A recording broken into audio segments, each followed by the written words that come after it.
여러분 오늘 이 밤에 잘 나오셨습니다. 어떻게 보면은 우리가 나온 것 같지만 우리가 나온 건 아니에요. 여러분은 선택받은 분들입니다. 할렐루야. 하나님이 여러분을 선택하셔서 오늘 여러분을 이 자리로 인도하여 주셨다는 사실을 꼭 기억하시고요. 내가 믿음의 길을 걸어가는 것도 내 의에 의하여 행하는 것이 아니고 우리가 은혜를 깨닫고 나서 보면은 내가 믿음의 길을 걸어가는 것조차도 하나님의 은혜야. 하나님의 은혜가 아니고서는 이루어질 수 있는 게 아무것도 없어요. 그 세계를 알게 돼요. 그럴 때에 하나님에 대한 감사가 가득 흘러넘치게 되는 거죠. 은혜. 모든 것이 하나님의 은혜. 오늘 그 하나님의 은혜가 오늘 이 밤에 이 자리에 나오신 분들 가운데 강같이 흘러넘치게 될 줄로 믿습니다. 그런 의미에서 우리 옆에 있는 성도들 바라보면서 당신은 선택받은 사람입니다. 우리 인사하며 나갑니다. 당신은 선택받은 사람입니다. 할렐루야. 선택받은 사람의 감격, 선택받은 사람의 기쁨, 선택받은 사람의 감사가 있기를 간절히 바랍니다. 할렐루야. 오늘 두 가지 약속이라고 하는 제목을 가지고 말씀을 나누길 원하는데요.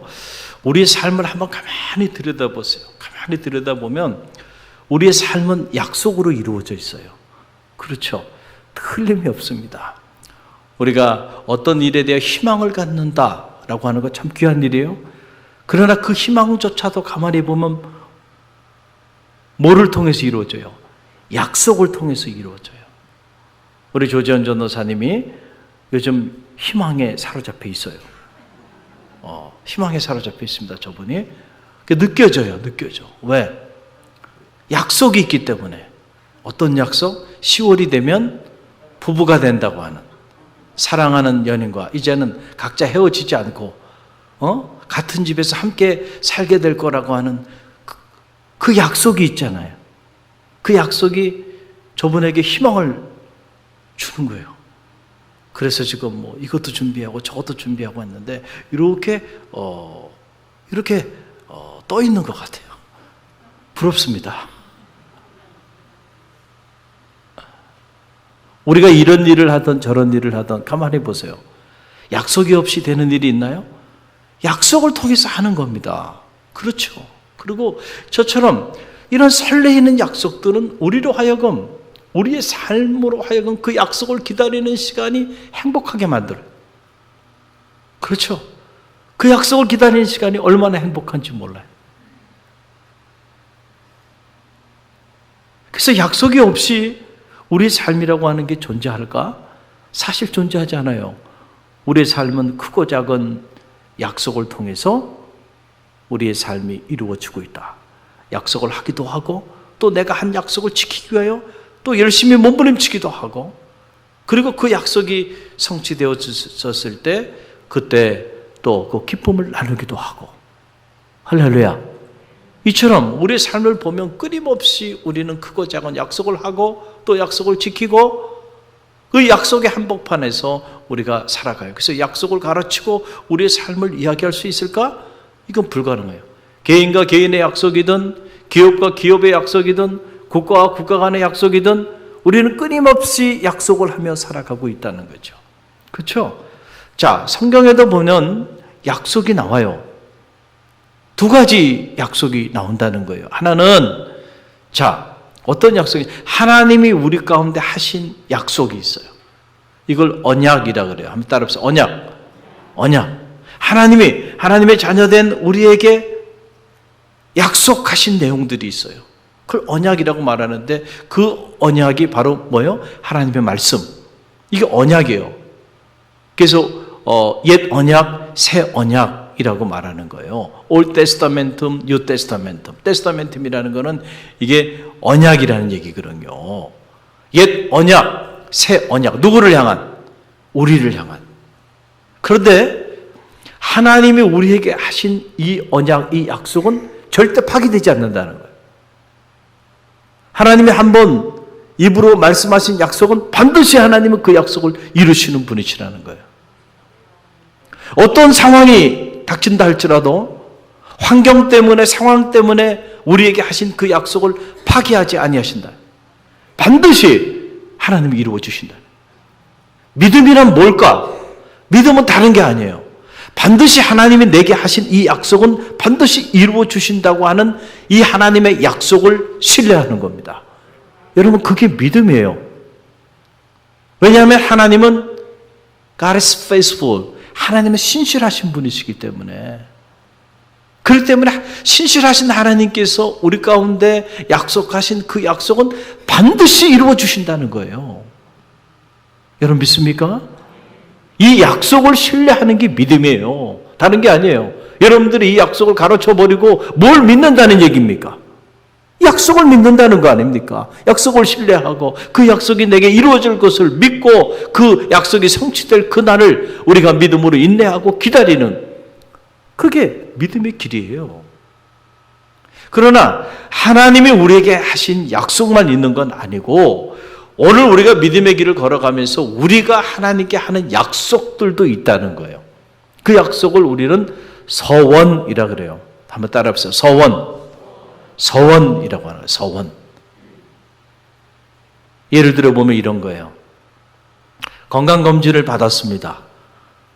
그런데 어느 날 건강검진을 받았는데 암 말기야. 뭐 그런 경우가 비일비재하잖아요. 우리 주변에.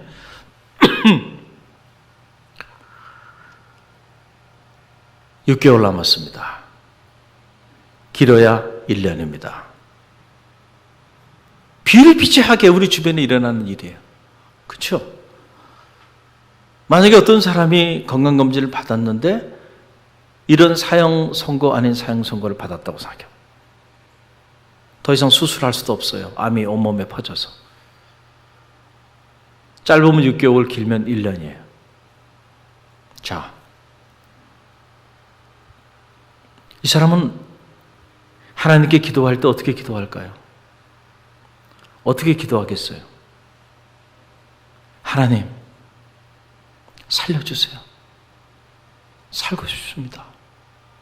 하나님이 살려주시기만 하신다고 한다면 정말로 하나님이 나를 살려주셔서 내가 다시 살 수만 있게 된다고 한다면 내 남아있는 인생 하나님을 위하여 바치겠습니다. 그렇게 기도하지 않을까요? 이게 바로 약속이에요. 이게 바로 서원 기도라고 하는 거예요. 이 서원 기도는 아무 때나 하는 건 아니고요. 평소에는 서원 기도 안 합니다, 사람들이. 그러나 이런 절박한 상황에 처해지게 되면 누구나 이 인생의 막다른 골목에서 하나님 앞에 서원 기도를 하게 되는 거예요. 서원 기도는 그 인생의 마지막 절박한 상황에 하나님께 올려드리는 기도가 서원 기도예요. 예를 들어서 여러분이 이런 일이 일어나지 않기를 바라는데 인생을 살다 보면 이런 일 저런 일 다 일어나잖아요. 여러분의 사랑하는 자녀가 예기치 않은 질병에 걸려서 고통 가운데 지금 죽어가고 있어요. 그럼 여러분 하나님 앞에 어떻게 기도할까요? 아마 이 시간에 이 자리에 나오지 말라 그래도요, 나옵니다.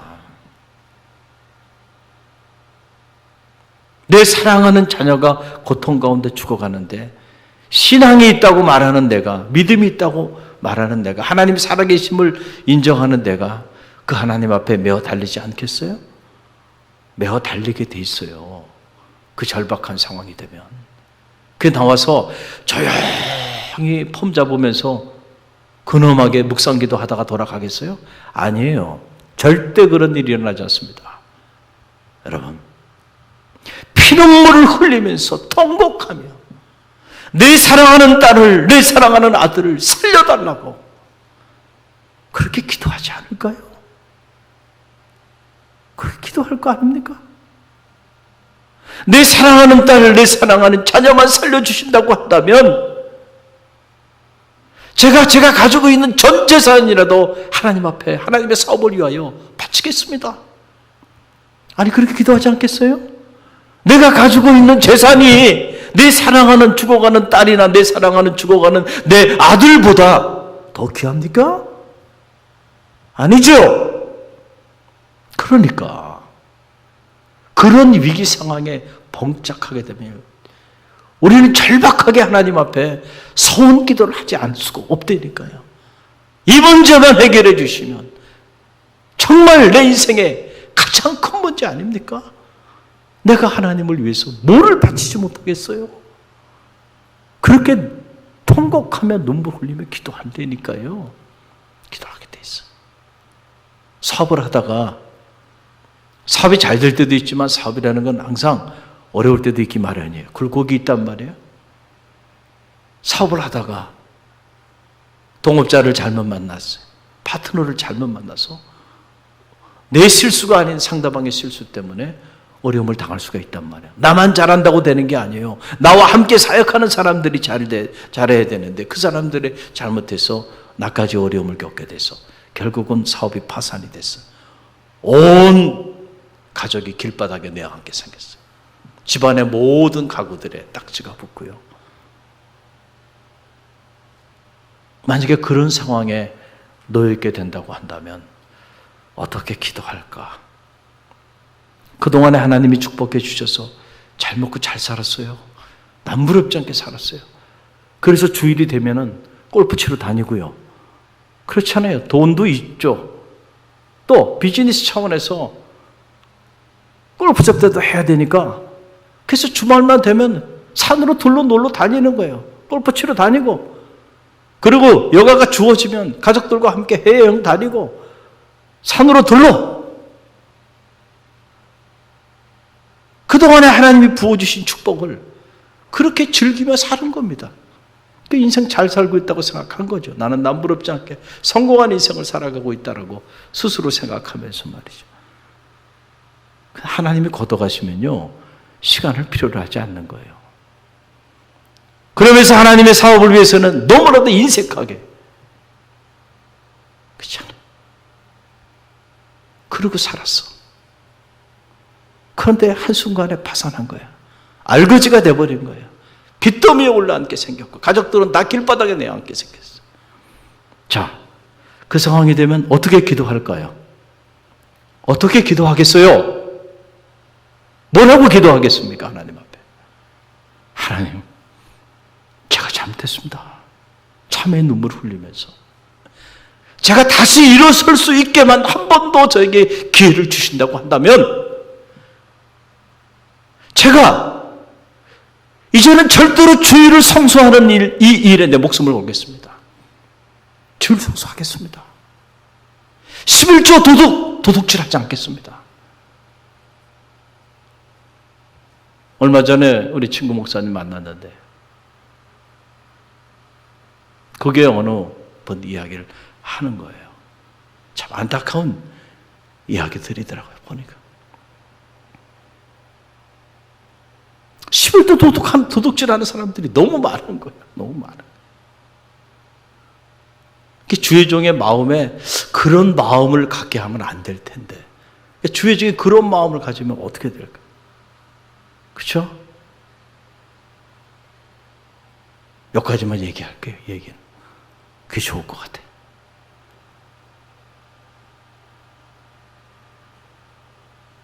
하나님이 날 다시 일어서서 다시 회복시켜 주신다고 한다면 내가 철저하게 주의를 성수하고 그리고 하나님 앞에 내가 11조뿐만 아니라 10의 2조라도 바치겠습니다.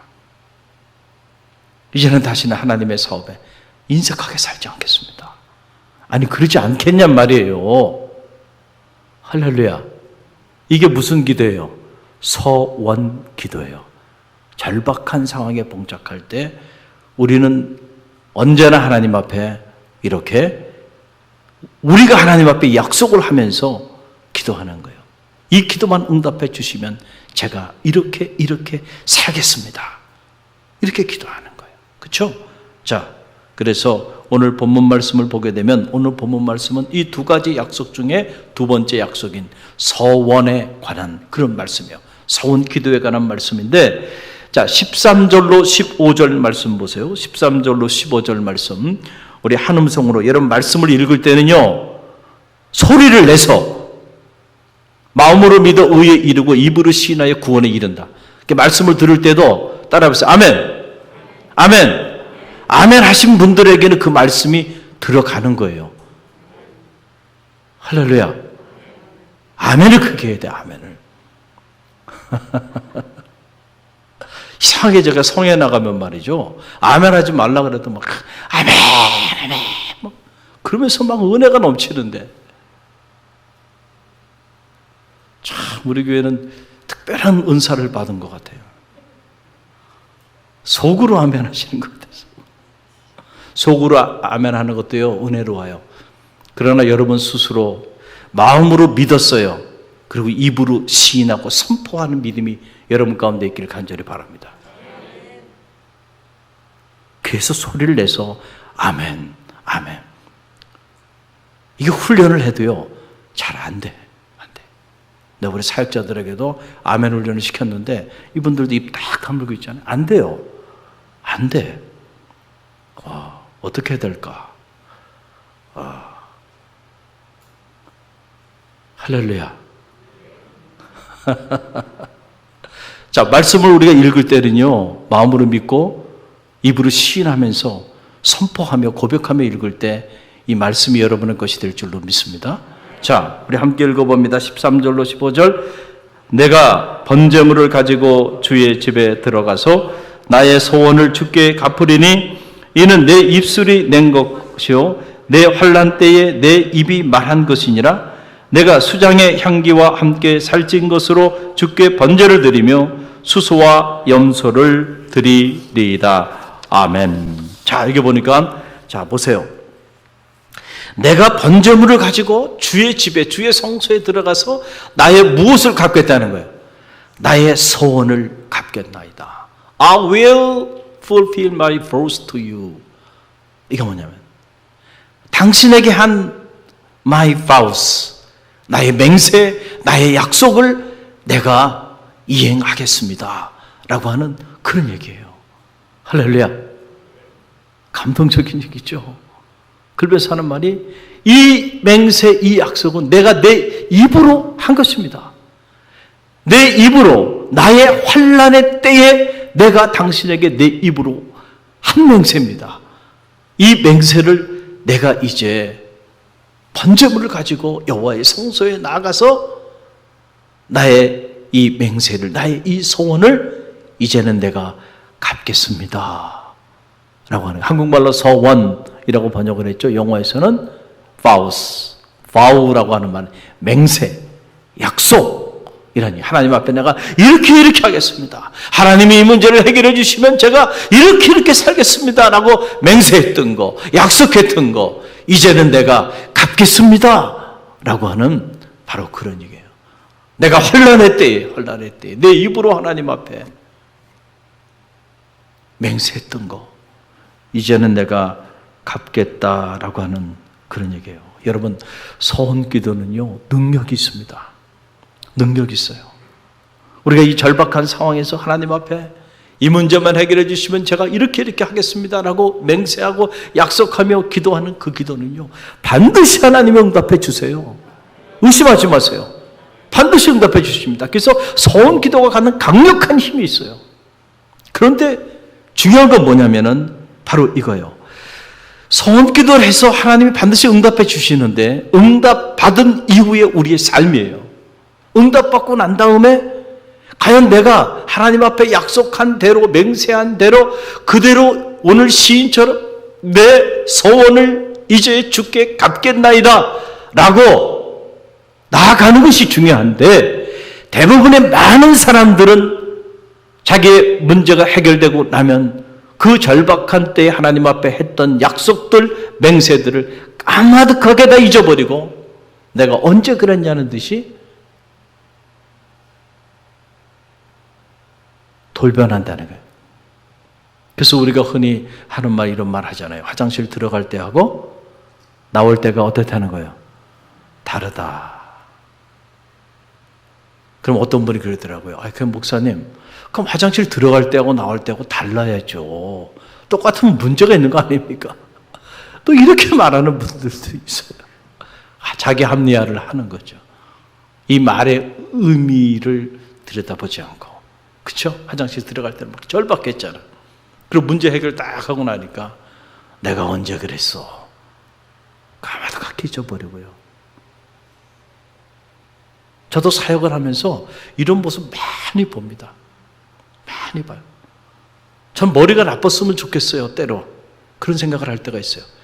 왜냐하면 쓸데없이 하나님께서 나에게 좋은 기억력을 주셔가지고 어떤 사람이 몇 년도에 어떤 기도 제목을 해놓고 이 기도만 해결해 주시면 이렇게 하겠다고 했던 그 기도 제목이 기억이 나. 그런데 하나님이 그 문제를 해결해 주셨어. 그랬더니 그분이 기도의 자리를 떠나더라고요. 예배의 자리를 떠나고 섬김의 자리를 떠나더라고요. 제 머릿속에 다 기억으로 컴퓨터처럼 다 남아있어. 왜냐하면 저에게는 상처가 돼 있어요, 그런 것들이. 우리가 이렇게 하나님 앞에 신앙생활 하는구나. 그런 것들이 기억에 다 남아요. 어떨 때는 이런 기억이 없었으면 좋겠어. 할렐루야. 근데 어떻게 그런 기도가 다 기억이 날까? 기억이 날까? 본인은 잊었는지 모르지만 나는 기억하고 있어요. 안타까워요. 안타까워. 근데 그렇게 떠난 그 자리가 그분이 하나님이 주신 그 축복을 잘 유지하면 좋은데 결국 유지하지 못하더라고요. 그걸 보면서 많은 생각을 갖게 돼요. 여러분 보세요. 창세기에 보면 야곱의 이야기가 나와요. 그렇죠? 야곱도 보면 절박했을 때 하나님 앞에 서운하며 기도했어요. 그런데 하나님이 문제를 다 해결해 주시니까 이놈의 자식이 말이야 어떻게 돼요? 언제 그랬냐는 듯이 말이죠. 싹 돌변합니다. 형 에서와의 문제에 있어서 팥죽 한 그릇에 장자의 축복권을 받았는데 그런데 어떻게 된 일인지 형과는 원수가 돼서 고향 땅을 떠나 브엘세바를 떠나 하란으로 이제 도망자가 돼서 떠나게 됩니다. 그런데 해는 지고 머물 곳이 없어서 요즘 말로 말하면 노숙을 하게 되는 거예요. 길가에서 돌을 베개 삼아. 그런데 그 밤에 하나님께서 야곱을 찾아오세요. 그리고 꿈속에서 야곱을 만나주시고 하나님이 야곱에게 약속하십니다. 여러분 그 내용이 우리 찾아봅시다. 창세기 28장 13절로 15절에 나와요. 창세기 28장 13절로 15절 말씀. 자, 하나님이 약속하시는 거예요. 야곱에게 그날 밤에 길바닥에서 돌을 베개 삼아 노숙하고 있는 야곱을 찾아오셔서 꿈속에서 약속하시는데 13절로 15절 말씀 함께 읽어봅니다. 또 본즉 여호와께서 그 위에 서서 이르시되 나는 여호와니 너의 조부 아브라함의 하나님이요 이삭의 하나님이라. 내가 누워 있는 땅을 내가 너와 내 자손에게 주리니 내 자손이 땅의 티끌같이 되어 내가 서쪽과 동쪽과 북쪽과 남쪽으로 퍼져갈지며 땅의 모든 족속이 너와 내 자손으로 말미암아 복을 받으리라. 내가 너와 함께 있어 내가 어디로 가든지 너를 지키며 너를 이끌어 이 땅으로 돌아오게 할지라. 내가 내게 허락한 것을 다 이루기까지 너를 떠나지 아니하리라 하신지라. 아멘. 할렐루야. 여러분 얼마나 감격적인 약속입니까? 지금 도망자가 돼가지고 자기 묵을 곳도 없어서 길바닥에서 돌을 베개 삼아 그렇게 잠을 청하고 있는 이 나그네 야곱, 앞으로 내 인생이 어떻게 펼쳐질지 말이죠. 얼마나 막막하고 절망스러웠겠어요. 그런 야곱에게 찾아오셔서 하나님이 약속하는데 그 약속의 내용을 보니까 어마어마한 약속을 하는 거예요. 어마어마한 약속. 동쪽, 서쪽, 남쪽, 북쪽 내가 밟는 모든 땅이 축복의 땅이 될 거야. 내가 내 자손을 축복할 거야. 내가 어디로 가든지 너와 함께 할 거야. 내가 내게 약속한 바를 다 이루기까지 내가 결코 너를 떠나지 아니할 거야. 여러분 얼마나 놀라운 약속이에요. 하나님이 야곱에게 하신 약속입니다. 야곱의 축복은 그냥 이루어진 것이 아니고 하나님이 야곱에게 하셨던 이 약속에 근거하고 있는 거예요. 이 약속을 하나님이 이행하셔서 야곱이 하나님의 축복을 덧입는 하나님의 사람이 된 거예요. 할렐루야. 도망자가 돼서 아무것도 가진 것이 없이 나그네로 정처 없이 길바닥에서 노숙하는 그 야곱을 하나님이 찾아오셔서 이렇게 엄청난 축복을 하셨단 말이에요. 그러니까 야곱이 이 축복을 받고 나니까 하나님의 약속을 듣고 나니까 말이죠. 잠에서 깜짝 놀라 깨어가지고요. 얼마나 감격했겠어요. 그래서 하나님 정말로 내가 지금 이 길을 정처 없는 길을 가는데 하나님 정말 나와 함께 하셔서 내가 굶어 죽지 않고 정말 살아서 다시 고향 땅으로 돌아올 수만 있다고. 야곱은 하나님이 이렇게 엄청난 복을 허락하여 주실 것까지도 기대할 수도 없는 상황이야. 그냥 죽지 않고 헐벗지 않고 굶주리지 않고 살아서 다시 고향 땅으로 돌아오기만 하면, 그렇게만 해주신다고 해도요, 지금 바로 내가 섰는 이 땅이 하나님의 집이 될 것이고 하나님이 내게 주신 것의 모든 것의 10분의 1을 반드시 내 소득의 10분의 1을 하나님께 바치겠습니다 라고 뭐를 해요? 서원을 해요. 여러분, 그 내용이 창세기 28장 20절에서 22절에 나와요. 20절에서 22절 우리 함께 읽어봅니다. 야곱이 뭐하여? 서원하여 이르되 하나님이 나와 함께 계셔서 내가 가는 이 길에서 나를 지키시고 먹을 떡과 입을 옷을 주시오 내가 평안히 아버지 집으로 돌아오게 하시오면 여호와께서 나의 하나님이 되실 것이요 내가 기둥으로 세운 이 돌이 하나님의 집이 될 것이요 하나님께서 내게 주신 모든 것에서 10분의 1을 내가 반드시 하나님께 드리겠나이다 하였더라. 아멘. 이런 절박한 상황, 내가 과연 굶어 죽지 않고 다시 고향 땅으로 돌아올 수 있을까?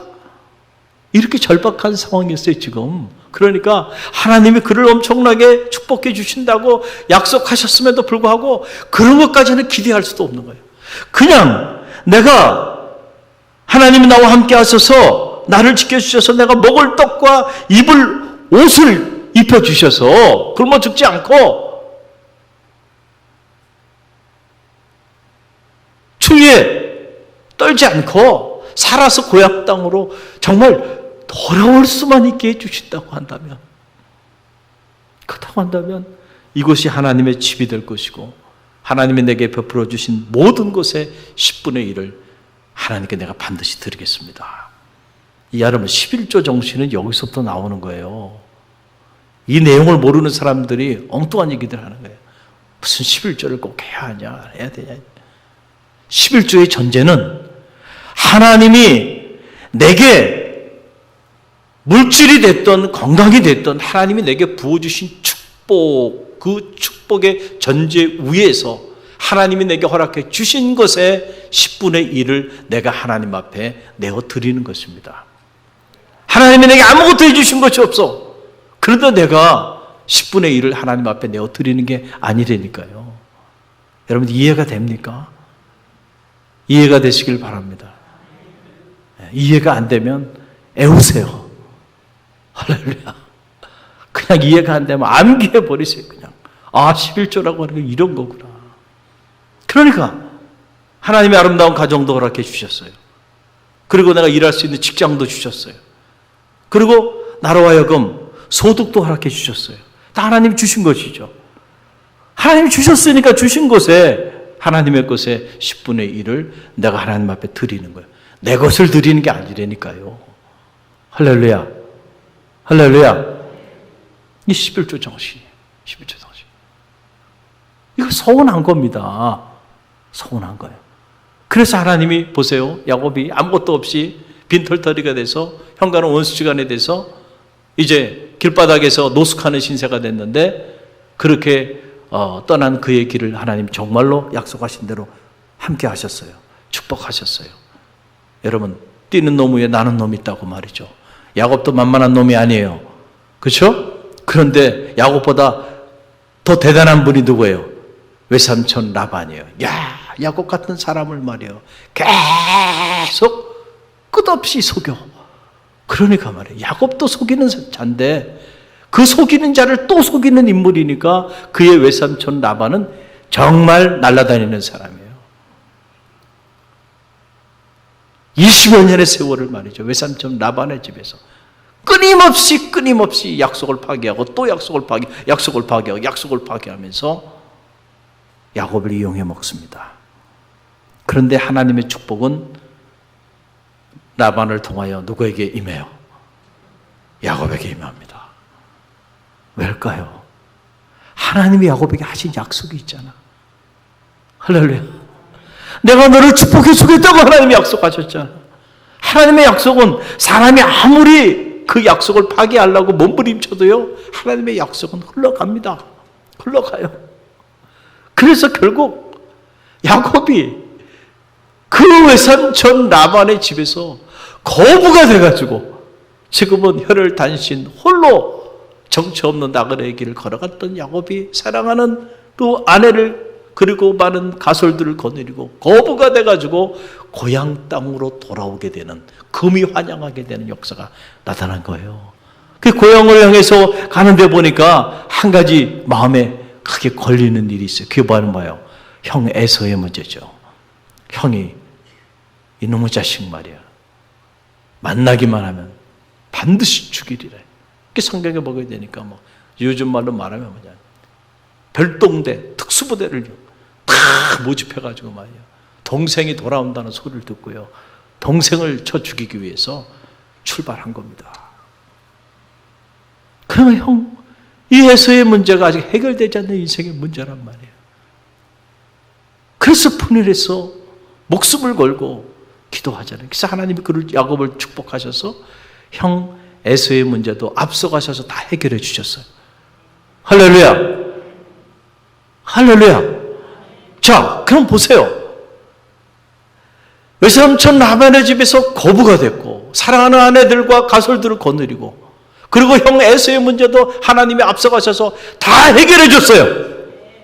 그러면은 이제 어떻게 해야 돼? 야곱이 뭐 해야 돼요, 이제는? 하나님은 야곱에게 했던 약속을 다 이행하셨어요. 그럼 야곱 어떻게 해야 됩니까? 어떻게 해야 돼요? 야곱은 자신이 하나님께 30여 년 전에 했던 그 빈털터리가 돼서 나그네가 돼서 도망자가 돼서 정처 없는 길을 갈 때 길바닥에 노숙하며 그렇게 잠을 청했을 때 그때 하나님 앞에 했던 약속이 있잖아요. 먹을 거 주시고 입을 옷 주셔서 날 살아 돌아오기만 하게 한다고 한다면 이 땅이 하나님의 전이 될 것이고 내 소득의 10분의 1을 하나님께 드리겠다고 약속했잖아요. 그런데 하나님은 그냥 먹을 거 입을 옷 정도가 아니잖아요. 지금 거부가 되게 하셨단 말이에요. 거부가 되게 하셨어요. 그래서 돌아오게 된 거예요. 형 에서의 문제까지 다 해결해 준 거예요. 그러면 베델로 가야지. 서원을 이행해야 되는데 성경을 그대로 인용하면 어떻게 되냐면 서형을 이행하지 않고요, 까마득하게 잊어버리고요, 어디에 가냐면 숫곳이라는 곳으로 갑니다. 숫곳. 그래서 성경을 보니까 숫곳이라는 데 가서 성경 그대로 인용을 하자면 이런 거예요. 자기를 위하여 자기 집을 짓고, 가장 먼저 한 일이 뭐냐면 자기를 위하여 자기 집을 지은 일이에요. 하나님을 위하여 하나님의 집을 지은 게 아니에요. 하나님 그렇게 축복해 줬는데 자기를 위하여 자기 집을 졌다. 집을 어떻게 뭐 오두막 집을 졌겠어요? 거부가 돼서 돌아왔는데 얼마나 화려하게 졌겠어요? 그 다음에 두 번째 한 일이 뭐냐면 자기의 가축을 위하여 우리가를 졌다는 거예요. 자, 여러분, 이 야곱의 모습이 오늘 우리의 모습일 수 있다니까요. 이 야곱의 모습이 우리의 모습일 수 있어요. 우리가 왜 하나님 앞에 절박한 상황에 자리했을 때 하나님이 이 문제만 해결해 주시면, 이 문제만 해결해 주시면 제가 이렇게 하겠습니다. 자, 이렇게 기도해 놓고 정작 하나님 문제를 다 해결해 주고 나니까 화장실 들어갈 때 나올 때 다르다고 왜 이렇게 돌변하나요? 왜 이렇게 변심하나요? 야곱처럼? 이유가 뭘까요? 그렇게 하면 손해본다고 생각하는 거야. 그렇죠? 야곱을 그 서원을 이행하면 손해본다고 생각하니까 그렇게 안 하는 거예요. 근데 여러분 꼭 기억하시길 바랍니다. 서원을 이행하면 손해보는 게 아니에요. 서원을 이행하면요, 이미 받은 축복보다 상상할 수 없는 더 큰 축복을 받게 될 줄로 믿습니다. 오히려 서원을 이행하지 않으면 그것이 세이브가 되는 것이 아니고 오히려 줬던 축복도 빼앗기게 될 줄로 믿습니다. 이 대목은 아멘을 짓게 하시는 거죠. 성경은 그렇게 된다니까. 여러분 보세요. 야곱이 이렇게 하나님이 그렇게 축복해 주셨는데 자신이 하나님께 한 약속에 대해서는 까마득하게 잊고 자기를 위하여 자기 집을 짓고 자기 가축을 위하여 우리까지 짓는 일에 천착하고 그곳에서 행복하게 이제는 거부가 돼서 돌아왔으니까 형 문제도 해결됐으니까 이제 잘 먹고 잘 사자, 행복하게 살자, 그렇게 생각하고 자기 집 짓고 우리까지 짓고 한 거 아니겠습니까? 그런데 어떤 일이 일어나나요? 예기치 않은 일이 벌어집니다. 이 가정에 사랑하는 딸 디나가 그만 밖에 돌아다니다가 세겜 남자에게 욕을 당합니다. 그 사실을 야곱의 아들들이 알게 돼요. 그래서 사랑하는 자기 동생이 말이죠. 이 세겜 사람에게 욕을 당했으니까 화가 치밀어 올라오잖아요. 사가 치밀어 오르잖아요. 그래가지고 그 땅 사람들을, 남자들을 다 속여가지고 할례를 행하게 하고요. 그리고 그 세겜의 남자들을 다 도륙합니다. 학살을 해요. 이런 끔찍한 일이 일어나게 되고 이 소리를 들었던 주변 사람들이 이 야곱의 가설들을 쳐 죽이기 위해서 들고 일어납니다. 한순간에 야곱의 가정이 풍지박살이 난 거예요. 사랑하는 딸은 이방 남자에게 욕을 당하고 그리고 자기 사랑하는 아들들은 살인마가 된 거예요. 절제. 그리고 집 가정 전체는 주변 사람들에게 이제 쫓김을 당해서 온 가족이 다 죽음을 당하게 되는 이런 끔찍한 환난을 겪게 된 거예요. 이런 거를 뭐라 그래요? 자승자박이라고 그래요. 우리는 그걸 인정하려고 하지 않지만 그러나 말씀을 보면은요, 하나님 살아계시면 어떻게 이룰 수 있어? 또 이 상황에서 이렇게 또 기도하나요? 이야, 아니잖아요. 왜 야곱에게 지금 이런 환난이 왔어요? 하나님은 그 약속을 지켰는데 그 약속을 통해서 하나님이 그를 거부가 되게 해가지고 그 인생의 모든 문제를 해결해 줬는데 그러고 나니까 이제는 하나님께 했던 약속은 까마득히 잊어버리고 하나님을 위하여가 아니고 자기를 위하여 자기 가축을 위하여 집을 짓고 우리가를 짓는 일에 천착하면서 그렇게 자기 인생의 쾌락을 위해서 육체의 욕망을 따라 그러고 살아가니 여러분 하나님이 부어준 축복이 머물 수 있겠는가? 머물 수가 없는 거죠. 그래도요 야곱이요 그나마 다행한 것은요 그 지경이 됐을 때라도 깨달았으니 다행이야. 할렐루야. 할렐루야. 이 지경이 됐어도 깨닫지 못하는 인생들이 있어요. 구제불능이에요 그거는. 그러나 그 지경이 됐을 때라도 깨달았으니 다행이야. 그래서 야곱이 뭐라고 합니까? 그때 우리가 일어나 베들로 가자. 나의 환난의 때에 나와 함께 하셔서 나를 만나주신 그 하나님께로 나아가자. 그리고 모든 것을 다 청산하고요. 30여 년 전에 그가 혈혈단신 정처 없는 나그네 길을 걸어갈 때 그때 그 밤에 만나주신 하나님, 그 하나님 앞에 했던 그 언약을 기억하고요. 그가 그제서야 베델로 갑니다. 할렐루야. 그래서 야곱의 축복이 여기서 완전히 단절될 수가 있었는데 완전히 단절되지 않고 야곱의 축복이 다시 회복되고 이어질 수 있게 되었다는 거예요. 할렐루야. 이거는 제 이야기가 아니고요. 하나님의 말씀입니다. 그래서 우리가 서원 기도를 하는 것은 참 너무너무 중요해요. 그러나 서원 기도를 했으면 반드시 하나님 응답해 주실 텐데 하나님께 응답받은 이후에 우리의 삶이 더 중요하다. 할렐루야. 서원을 이행하시기 바랍니다. 절대로 여러분의 삶의 서원을 이행한다고 손해가 되지 않아요. 오히려 서원을 이행할 때 하나님이 더 놀랍게 축복해 주실 거예요. 그러나 그 소원을 이행하지 않는 삶을 살면 이미 주신 축복도 빼앗기게 될 것입니다. 명심하세요. 여러분, 우리나라 대표적인 화장품 회사 중에 참전이라고 하는 화장품이 있죠. 참전. 우리가 모르는 사람이 있나요? 다 알죠. 참전 화장품. 이 참전 화장품 회장님인 김광석 회장님의 이야기예요. 김광석 회장님의 이야기예요. 이분이 대학을 졸업하고 그리고 약국을 경영했어요. 약국을 경영하면서 자기가 이렇게 피부약을 개발을 했어요. 그런데 신통하게도 피부약이 잘 들은 거야. 그랬더니 주변의 동료 약사들이 그 약을 좀 나에게도 좀 팔라. 그래가지고 그 약을 팔았는데 그게 문제가 된 거예요. 그래가지고 이것이 법적인 문제가 되기 시작해가지고 6개월간 양산 통도사라는데 도망을 가서 6개월 동안 도피 생활했다는 거예요. 본래 집안이 불교 집안이에요. 그래서 통도사로 도망을 간 거예요. 6개월 동안. 그 도피 생활을 하면서 그 고난 중에 극적으로 하나님을 영접하게 된 거예요.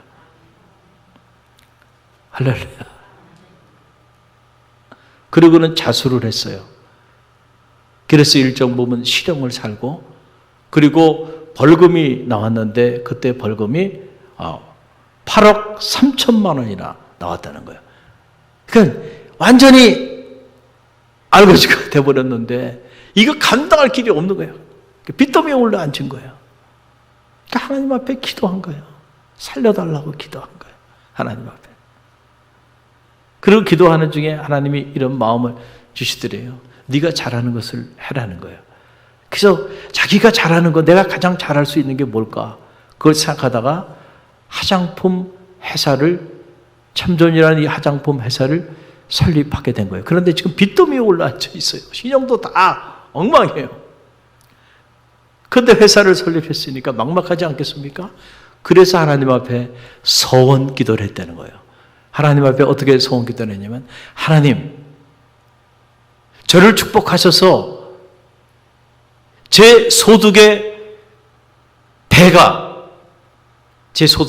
되게 해 주신다고 한다면 제가 10의 1조가 아니고 10의 2조를 하나님 앞에 헌신하겠습니다.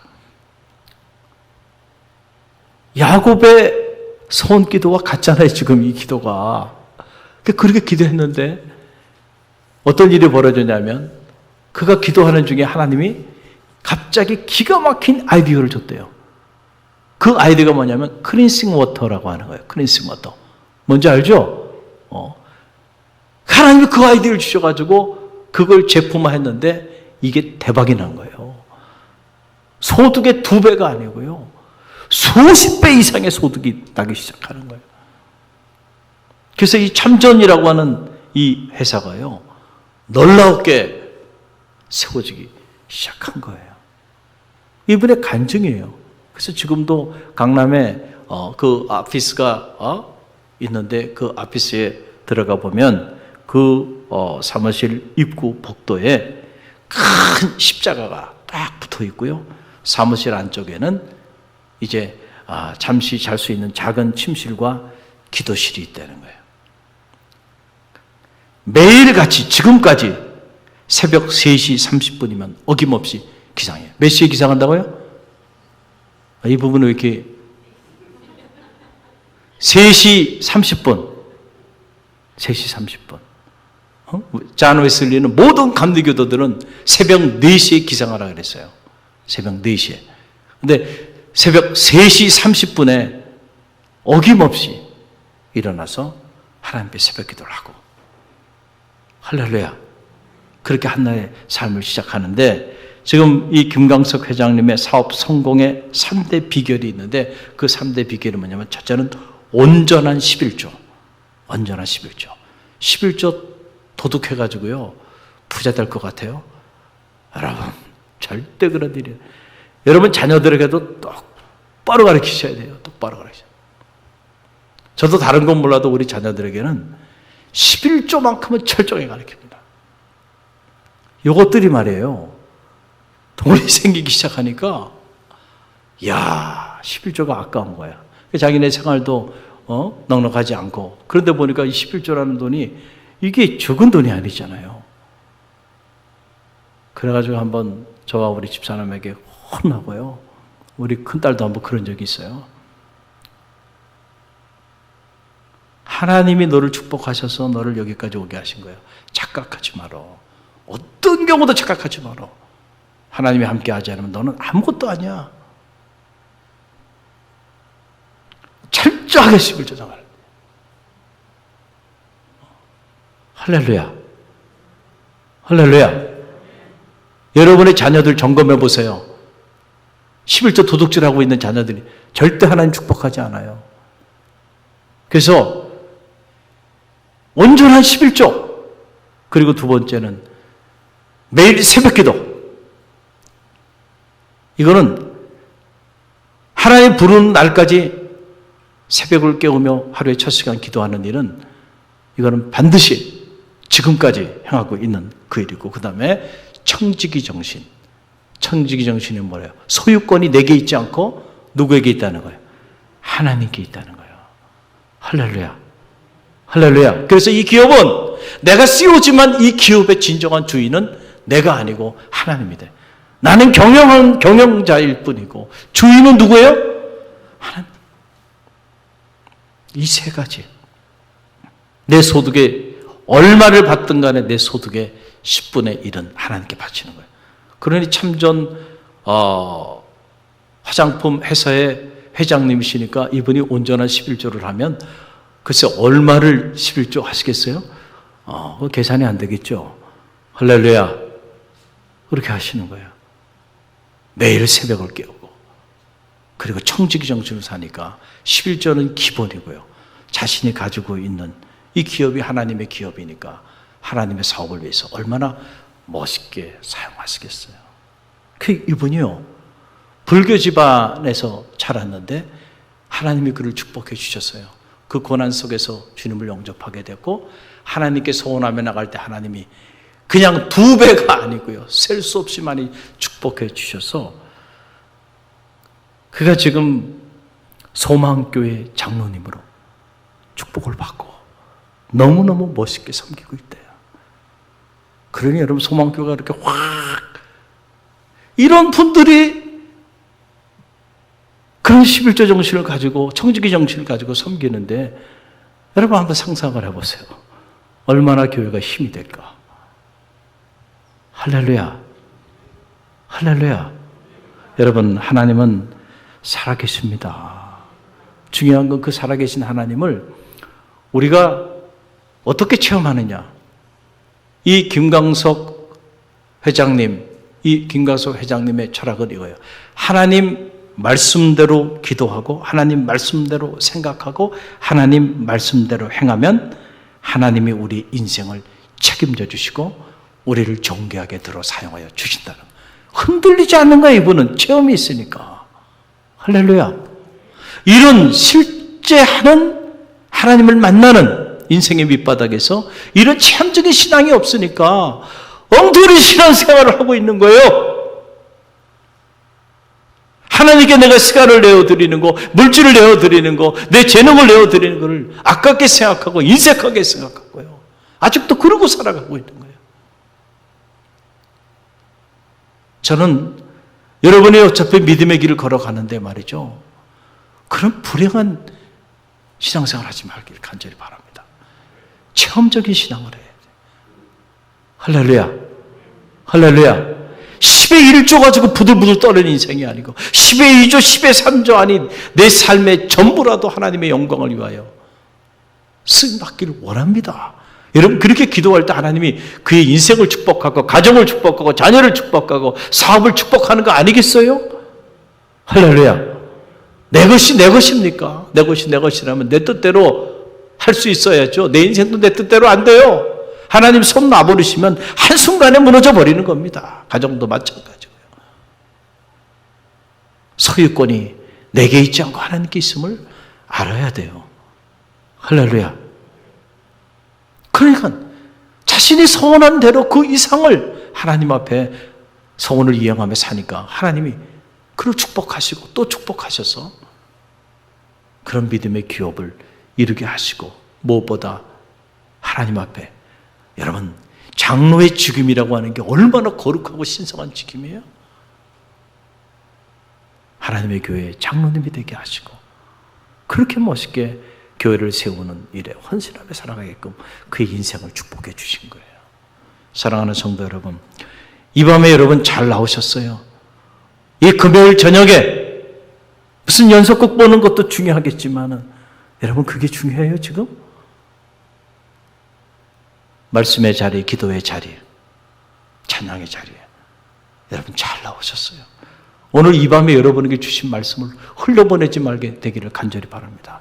오늘 이 밤에 이 말씀이 여러분에게 주신 말씀임을 꼭 붙잡으세요. 붙잡으시고, 오늘 정말 인생의 절박한 상황에 자리하고 있는 일이 오늘 이 밤에 이 자리에 있습니까? 그렇다고 하나님 앞에 서원하며 기도해 보세요. 여러분의 인생의 문제를 해결해 주실 줄로 믿습니다. 이미 하나님 앞에 서원 기도를 하셔서 그 기도가 응답받은 분들이 있다고 한다면, 과연 나는 하나님 앞에 약속한 것을 이행했는지를 점검해 보시고, 혹시 이행하지 않았다고 한다면 오늘 이 밤 이행하기를 결단하는 밤이 되기를 간절히 바랍니다. 그럴 때 하나님께서 이전에 축복해 주신 것 이상 놀라운 축복의 문을 열어주실 줄로 믿습니다. 우리는 믿음의 길을 걸어가면서 수없이 많이 하나님 앞에 약속을 하며 살아요.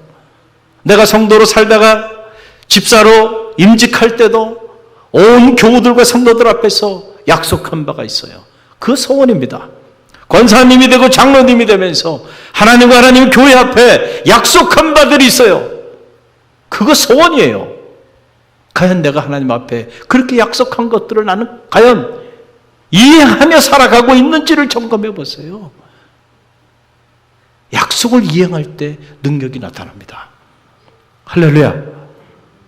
하나님은 우리에게 언제나 신실하셔서 우리에게 하신 약속을 이행해 주는데, 우리는 그 하나님 앞에 어떻게 그분 앞에 올려드린 약속을 이행하며 살아가고 있는지 우리 자신을 점검해 보고, 이 밤에는 뭘 더 달라고 기도하기보다는요, 내가 하나님 앞에 약속한 바, 그 약속한 바를 지키며 살아갈 수 있게 해달라고 기도하시고요. 한 번도 약속한 적이 없고 지금 너무너무 절박한 가운데 있다고 한다면, 오늘 이 밤에 하나님 앞에 약속하며 기도하는 서원 기도의 밤이 되기를 간절히 바랍니다. 오늘 주신 말씀 붙잡고 우리가 기도하며 나가는데요, 신실하신 주, 신실하신 주, 우리 찬양하면서 오늘 주신 말씀 기억하고요, 우리가 기도할 때도 말씀을 붙잡고 말씀대로 기도해야 말씀대로 역사가 나타나는 거예요. 우리 신앙은 언제나 하나님의 말씀에 기초해야 합니다. 그럴 때 말씀의 능력이 나와 우리 자녀와 우리 가정의 삶을 통해서 흘러넘치게 될 줄로 믿습니다.